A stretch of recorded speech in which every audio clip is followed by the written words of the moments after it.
नमः श्री वर्धमानाय निर्धूतकलिलात्मने सालोकानां त्रिलोकानां यदि विद्यादर्पणायते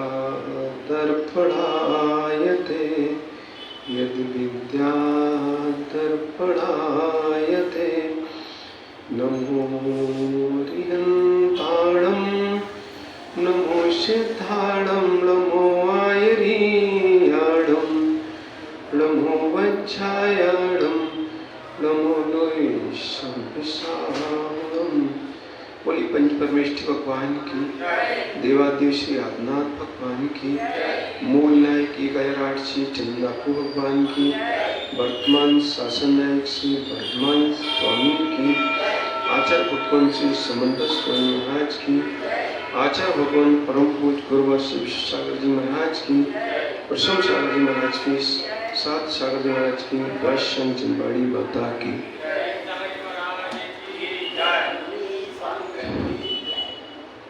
हम सभी अद्भुत तीर्थेश वर्तमान स्वामी के शासन में बैठते हैं और उनकी अमृतमयी पीयूष वाणी का पाठ करते हैं। लाभ में अलाभ, लाभ में अलाभ देखने वाला ही समाधि वर्ण कर सकता है। जो लाभ में अलाभ देखना जानता है, जो लाभ में अलाभ देखना जानता है, वो ही समाधि कर सकता है। जो लाभ में अलाभ देखना जानता है वो ही समाधि प्राप्त कर सकता है। जीवन चल रहा है, जीवन चल रहा है, एक गति से दूसरी गति, दूसरी गति से तीसरी गति, निरंतर चल रहा है। व्यस्त है, व्यस्त है, फिर भी त्रस्त है, व्यस्त है फिर भी त्रस्त है, क्योंकि अपने स्वरूप को भूले हुए हैं, अपने स्वरूप को भूले हुए हैं। बालक मां की गोद में जाके शांति पाता है। बालक शिशु मां की गोद में जाके शांति पाता है। जब तक मां की गोद नहीं मिलती तब तक विलकता है। कितने भी आप मिष्ट पकवान दे दो, छोटा शिशु है, बालक है, आप पकवान दे दो, कितने भी मधुर पकवान दे दो, अनेक कीड़ा के साधन दे दो, तब भी बालक हो सकता चुप न हो। पर यदि मां का आंचल मिल जाता है तो शिशु शांत हो जाता है। संसार के कितने भी भोग मिल जाएं, कितने भी भोग सामग्री मिल जाए, जीव को शांति नहीं मिलती जब अपने आत्म स्वरूप की झलक, अपने आत्म रूप की समझ, अपने आत्म रूप को बताने वाला जब जिन सुख समझ में आता है, अनुभव में आता है, तो जीव शांत हो जाता है, शांत हो जाता है, शांत हो जाता है। जो परिणाम सामायिक में नहीं होते, वो सुध के श्रवण में हो जाते हैं। जो परिणामों की उत्कृष्टता सामायिक में नहीं बनती, कभी कभी वो उत्कृष्टता सुध में बनती है, जिन वाणी के पान में बनती है। जिन वाणी, जिन वचन अद्भुत महिमा है। जिन वाणी के सुध के पान से सम्यक की प्राप्ति होती है, बोधि की प्राप्ति होती है। मिथ्या तत्व, अनाद की मिथ्या तत्व को हटाने वाला कौन है? कौन है नरक भैया? स्तुति तो है। एक मां का छांव तो ही, आंचल ही तो है जो हमें स्वरूप का दर्शन करा देगा।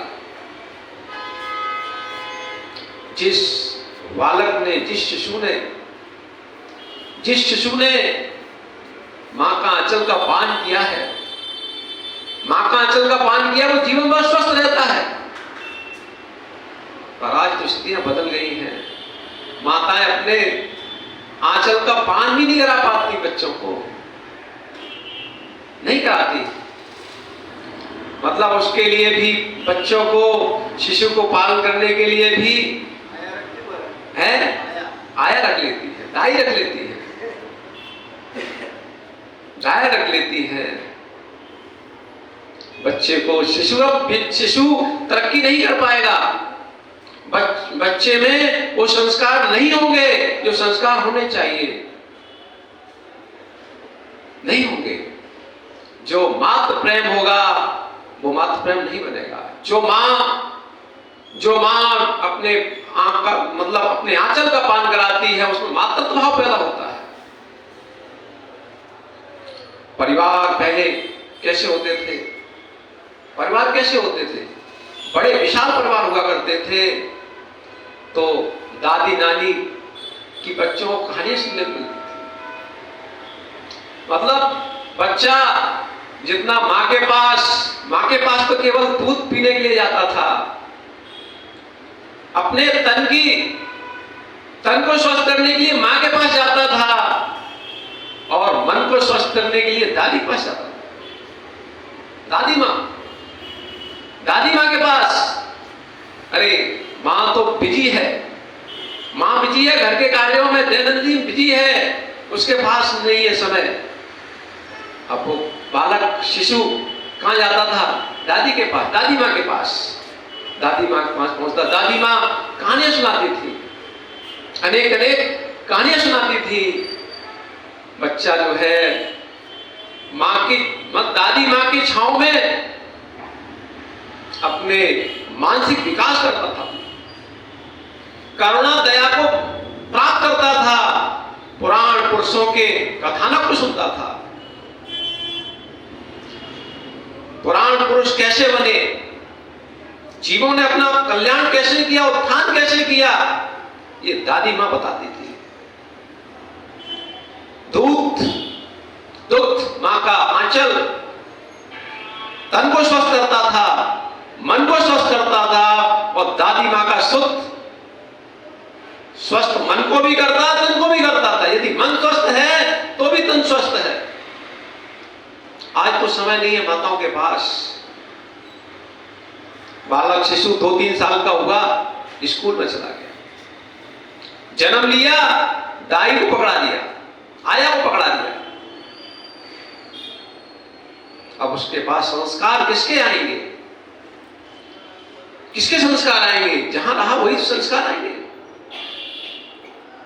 वही संस्कार आएंगे। संस्कार हमारे जो तीर्थंकर परंपरा, जिन शासन के हम पूत, और जब हम आया को देते थे तो बच्चे के पास जिन शासन संस्कार कहां से आएंगे? दया करुणा कहां से आएगी? दीपक भैया, कहां से आएगी दया? ये चिंतनीय विषय है, विचारणीय विषय है। यदि हम केवल अपने अल्प सुखों के लिए बच्चे को दूसरे से पालन करा रहे हैं, तो आप समझ लेना कि आपका बच्चे भी पालन नहीं कर पाएंगे। भविष्य अब आपका होगा, जब आपको बच्चे की आवश्यकता होगी, तब बच्चे भी आपकी ओर देखना पसंद नहीं करेंगे। जब बच्चे को आवश्यकता थी आपकी, तब आपने अपना आंचल नहीं दिया। दुलार की आवश्यकता थी, माता पिता के दुलार की आवश्यकता थी, आपने दुलार नहीं दिया, स्कूल भेज दिया। आपने अपने अल्प सुख के लिए अलग गृहस्थी बचा दी। आपने बच्चे को दादी माँ के प्यार से, लाड से दूर कर दिया। अरे बड़ा परिवार, खुशहाल परिवार, 4 भाई 6 भाई परिवार में रहे संयुक्त। एक भाई को कहीं जाना भी पड़े, निर्द्वंद होकर जाता था। कहीं वंदना करने भी जाना, निर्द्वंद करके जाता था। प्रभु की भक्ति भी करने जाना, निर्द्वंद होकर जाता था। भाई बैठा है, भाई व्यापार संभाल रहा है, बुजुर्ग हैं, माता भी आती थी, भाई मंदिर में आते थे, तो लगता था ठीक है भाई, तो अपना काम करके आए हैं और सारा काम घर के लोग संभाल लेंगे। और सारे संभाल लेंगे, पर आज अकेले सारे बोझ लेके मंदिर में आते हैं, सारे घर के कार्यों का बोझ लेके मंदिर में आते हैं, भगवान की भक्ति भी क्या करोगे? नरेंद्र भैया, भक्ति नहीं हो पाती। क्यों? सारे मन में कलेश हैं, और ये कलेश ही बड़ी बड़ी बीमारियों को जन्म देते हैं। हमने जो है अल्प सुखों के लिए इस भाव के सुख को भी नष्ट किया है, इस सुख को भी नष्ट किया है, और परभाव के सुख को भी नष्ट किया है। क्योंकि 24 घंटे चिंताएं घिरी रहती है, वैमनस्यता रहती है, कालुष्य छाया रहता है, प्रेम, वात्सल्य, सौहार्द का जीवन विलुप्त हो गया, विलुप्त हो रहा है, विलुप्त हो रहा है, निरंतर विलुप्त हो रहा है। न शांति से खा पाते हैं, न शांति से पी पाते हैं, न शांति से प्रभु की भक्ति कर पाते हैं, नहीं कर पाते हैं। सारे विषय परेशान करते रहते हैं। हमें व्यापार देखना है, हमें बच्चों को देखना है, मैं घर की सारी व्यवस्थाएं संभालना, समाज को भी देखना, सारी व्यवस्था देखे हैं। पहले तो बड़ा परिवार था तो कोई बाहर की व्यवस्था देखता था, कोई व्यापार का विशेष रूप से देखता था, कोई घर की विशेष व्यवस्थाओं को देखता था, सबकी जिम्मेदारियां बटी हुई थी। अब माँ भी थी तो माँ के भी परिवार में 4 दौरानी जेठानी हैं, उनके भी अपने अपने कार्य बंधे हुए थे। मतलब बोझ इतना नहीं था, मन स्वस्थ रहता था, तन स्वस्थ रहता था, क्योंकि तनाव, दीपक भाई, तनाव का बोझ नहीं था, नहीं था। सुख का पान करने को ही मिलता था, कहानियां कथानक भी पढ़ने को मिलते थे। आज सारी व्यवस्थाएं खत्म हो गई, खत्म हो रही है, खत्म हो रही है। कहानियां, आचार्य भगवान कह रहे हैं प्रथमान्योग मर्ता ख्यानम, मतलब कहानियां भी हमारे वस्तु को बताने वाली है, प्रथमान्योग भी वस्तु स्वरूप का दिग्दर्शन कराने वाला है। जब हम पढ़ते हैं किनको? पार्श्वनाथ को, तो देखते हैं समता की मूर्ति सामने खड़ी हो जाती है, समता की मूर्ति खड़ी हो जाती है। देखो भाई, जो भाई था वही बैरी बन गया, भाई था वही बैरी बन गया। पर पार्श्वनाथ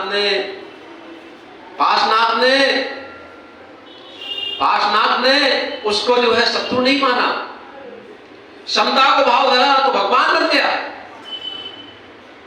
समता का भाव धरा तो भगवान बन गया। ये प्रथमान्योग ही तो बताता है।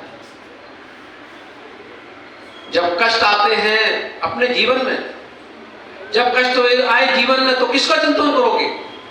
अरे पुराण पुरुषों का चिंतन करो। हमारे पास क्या कष्ट है? योगियों को तो क्या क्या दी दिया, अग्नि में जला दिया, अग्नि में जला दिया, लोहे के तख्त आभूषण बना दिए। किनको? पांडवों को लोहे के आभूषण बना दिए। फिर भी जो पहने वाला था उसने तो अपनी कषायों से कर्मों का आश्रय कर लिया, पर उनको कुछ भी परेशान नहीं कर पाए। उनने तो कर्मों की होली जला दी, कर्मों की होली जला दी। 3 भाई कहां गए? 3 भाई कहां गए? नहीं मालूम है? 3 भाई मोक्ष चले गए और 2 भाई सर्वार्थ। मतलब उनने तो अपने कर्मों की होली जला दी। ये सारी विषय कहां से मिलते हैं? प्रथमान्योग से मिलते हैं। आचार्य भगवान कह रहे हैं प्रथमान्योग मर्त्य ख्यानम चरितम पुराणोपि पुण्यम बोधि समाधि निवादम वोइति बोधा समीची। प्रथमान्योग अर्थख्यानम, वस्तु स्वरूप का प्रतिपादन करने वाला है, बताने वाला है। चरितम, एक व्यक्ति का, एक पुरुष के चरित्र कहानी को, कथानक को चरित्र कहते हैं। और पुराण, पुराण मतलब 63 लाख के कथानक को पुराण कहते हैं। तो यहां कह रहे हैं चरित्र और पुराण भी जो पुण्य को बढ़ाने वाला है उसका भी वर्तमान योग आख्यान करता, कहता है। बोधि समाधि निधानम, बोधि, बोधि को देने वाला है, बोधि समाधि को निधान है, देने वाला है। बोधि मतलब सम्यक दर्शन, सम्यक ज्ञान, सम्यक चारित्र की प्राप्ति का साधन कौन? कौन? सम्यक ज्ञान, वर्तमान योग, करणान योग, चरणान योग, दिव्यान उपचारों क्या है? सम्यक दर्शन, ज्ञान, चारित्र प्राप्ति के साधन है। तो यहां कह रहे हैं बोधि मतलब सम्यक दर्शन, मतलब सम्यक दर्शन, सम्यक ज्ञान, चारित्र, रत्नत्रय की प्राप्ति। और समाधि, क्या समाधि? अरे ये रत्नत्रय के साथ, सम्यक दर्शन, सम्यक ज्ञान, सम्यक चारित्र के साथ जो शरीर का अंत हो, समाधि। इन रत्नत्रय के साथ निस्वरूप में रमण करना समाधि। शुक्ल ध्यान, शुक्ल ध्यान भी समाधि है, शुक्ल ध्यान भी समाधि है। ध्यान में लंबीन है समाधि, ध्यान में लंबीन है दीपक भाई, ध्यान में लंबीन है समाधि। मतलब श्रद्धान में लंबीन है, ज्ञान में लीन है, चारित्र में लीन है समाधि। मतलब सम धन आदि, समधन जिसकी आदि सम हो गई है, सम हो गई। आदि मतलब मानसिक पीड़ा, व्याधि मतलब शारीरिक पीड़ा, और आदि मतलब मानसिक तनाव, संकल्प विकल्पों का अभाव हो गया है, निस्वरूप में लवलीन है। महान संकटों के आने पर भी, महान उपद्रव के आने पर भी ये वर्तमान योग निस्वरूप में रमण करने की कला सिखाता है, शक्ति देता है, शक्ति, वीर को प्रकट कराता है। जब संकट आते हैं, संकट आते हैं, शरीर में वेदना होती, चिंतन करो किसका? योगियों का। क्या कष्ट है? धर्मात्माओं का, धर्मात्माओं का, जिन्होंने धर्म को नहीं छोड़ा, धर्म को नहीं छोड़ा, संकटों से वीर बनकर द्वंद किया है। एक एक को चिंतन करो, आपके कष्ट क्षणभर में मिट जाएंगे, क्षणभर में मिट जाएंगे। जब कोई घर का व्यक्ति भी, माताओं जब घर में भी कोई तारीफ करे तो सोच लेना हमारे पास क्या दुख। सीता को तो पति ने घर से निकाल दिया, सीता को तो पति ने घर से निकाल दिया, हमारे पास क्या दुख। सती अंजना सासू ने घर से निकाल दिया। अरे उसके पहले भी 22 साल तक, शादी के 22 साल तक पति ने तिरस्कार किया। इससे बड़ा दुख क्या हो सकता है स्त्री के लिए? सुशील नारी के लिए इससे बड़ा दुख क्या हो सकता है? ये दुख भीषणता से सहे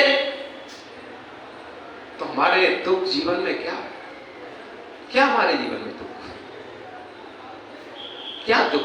पुराण हमें शक्ति देते हैं, पुराण हमें वस्तु का ज्ञान कराते हैं। करुणान योग भी पढ़ो, चरणान योग भी पढ़ो, दिव्यान